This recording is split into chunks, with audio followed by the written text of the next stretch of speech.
நம்ம காம்படிட்டர்ஸ் எல்லாம் நம்ம தலை மேல ஏறிட்டாங்க தெரியுமா? மேனேஜிங் டைரக்டர் உன்னை இப்பவே கழுத்தை பிடிச்சு வெளியே தள்ள சொல்லி இருக்காரு.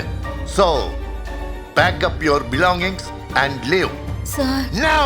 மேனேஜர் பேசியதற்கு மறுபதில் கூட பேச முடியாமல் உடைந்து நின்றாள் சந்தனா.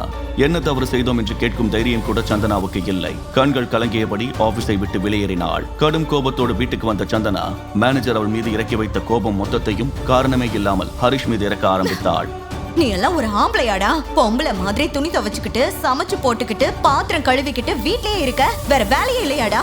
உன் கூட இருந்த இந்த 2 வருஷத்துல ஒரு நல்லது நடக்காதான்னு ஏங்கி செத்துட்டு இருக்க. It's not working anymore. Let's get divorced. சந்தனாவின் கடுமையான வார்த்தைகள் ஹரிஷ் இதயத்தை குத்தி கிழித்தது.